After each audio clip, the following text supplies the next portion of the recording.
सत श्री अकाल, तुसीं देख रहे हो विजन पंजाब टीवी ते मैं हाँ तुहाडे नाल अनु कौड़ा। इस वेले यूक्रेन के जो हालात बने हुए ने किसी तो भी देख नहीं होंदे, क्योंकि चाहे जे पंजाब की गल करिए, पूरे भारत की गल करिए या बाकी देशों तो भी गल करिए, तो बहुत सारे स्टूडेंट इहो जे ने जो इस वेले रशिया ते यूक्रेन की जंग विचाले पिस रहे ने, जो कि यूक्रेन दे विच फसे हुए ने।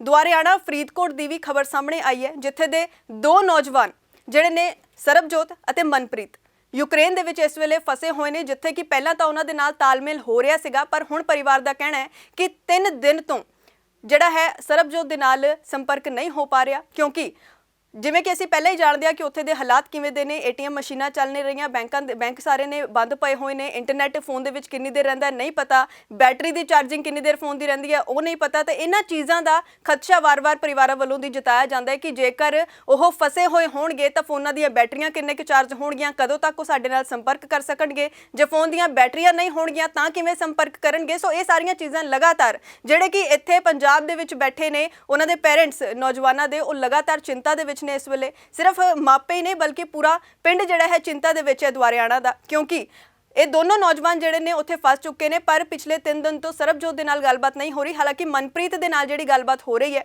सरबजोत दे पिता का कहना है कि 26 तरीक नूं 11 बजे उन्हां दी आखिरी गलबात होई सी फोन दे उत्ते, जिस तो बाद सरबजोत दे नाल किसी भी तरीके नाल संपर्क नहीं होया। पर सरबजोत दे किसी दोस्त का जिहड़ा है वो मैसेज जरूर आंदा है कि असीं सेफ हाँ, पर लगातार उन्होंने दे मन दे विच ये सवाल भी चल रहे हैं कि जे ये कुछ कर यही इसी तरीके दे नाल संपर्क करना सी या अपने दोस्त दे फोन तो मैसेज करना सी, तो वो खुद भी मैसेज करके कह सकदा सी कि असीं सेफ हाँ, उसदे दोस्त दा मैसेज ही क्यों आया। सो ये चिंतावां जिहड़ियां ने परिवार नूं पईयां होईयां ने।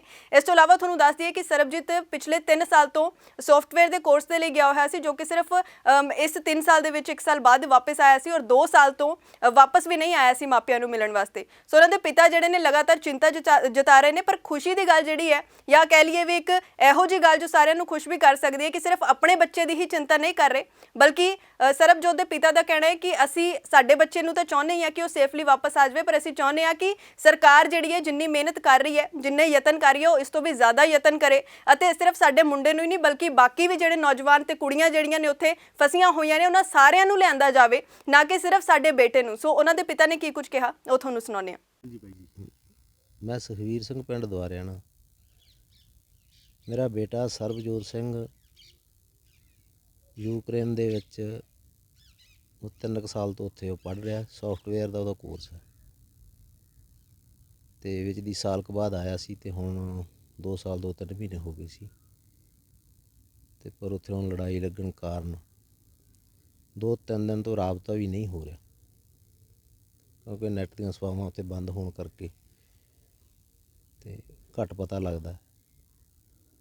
ਸਰਕਾਰ ਨੂੰ ਵੈਸੇ ਯਤਨ ਸਰਕਾਰ ਕਰ ਵੀ ਰਹੀ ਹੈ, ਪਰ ਹੋਰ ਤੇਜ਼ੀ ਨਾਲ ਸਾਰਿਆਂ ਬੱਚਿਆਂ ਦਾ ਖਿਆਲ ਰੱਖਣਾ ਚਾਹੀਦਾ, ਲਿਆਉਣੇ ਚਾਹੀਦੇ ਬੱਚੇ ਹਰ ਇੱਕ ਵਾਸਤੇ ਇੱਕੋ ਜਿਹੇ ਹੁੰਦੇ ਆ। ਇਹ ਮੇਰੀ ਸਰਕਾਰ ਤੋਂ ਮੰਗ ਹੈ, ਇਹ ਸਾਰੇ ਬੱਚਿਆਂ ਦਾ ਖਿਆਲ ਰੱਖ ਕੇ ਉਹਨਾਂ ਨੂੰ ਇੱਥੇ ਲਿਆਂਦਾ ਜਾਵੇ। ਤੁਹਾਡੀ ਲਾਸਟ ਟਾਈਮ ਕਦੋਂ ਗੱਲਬਾਤ ਹੋਈ ਹੈ ਬੇਟੇ ਨਾਲ? ਮੇਰੀ ਹੋਈ ਹੈ 26 ਤਰੀਕ ਨੂੰ 11 ਕੁ ਵਜੇ ਘਰੇ ਫੋਨ ਆਇਆ ਸੀਗਾ, ਮੈਂ ਚੱਕ ਨਾ ਸਕਿਆ, ਮੇਰੇ ਫੋਨ 'ਚ ਨੁਕਸ ਸੀਗਾ, ਅਤੇ ਉਹ ਘਰੇ ਗੱਲ ਹੋਈ ਸੀ, ਕਹਿੰਦੇ ਵੀ ਅਸੀਂ ਠੀਕ ਹਾਂ ਅਤੇ ਕੋਈ ਇਹੋ ਜਿਹਾ ਫਿਕਰ ਨਾ ਕਰੋ।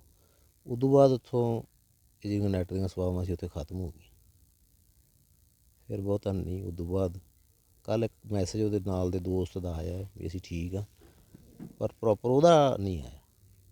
ਵੀ ਆਪਾਂ ਨੂੰ ਇਹ ਗੱਲ ਦਾ ਜ਼ਰੂਰੀ ਵੇਖਣਾ ਪੈਣਾ ਵੀ ਉੱਥੇ ਕੀ ਸਥਿਤੀ ਹੈ।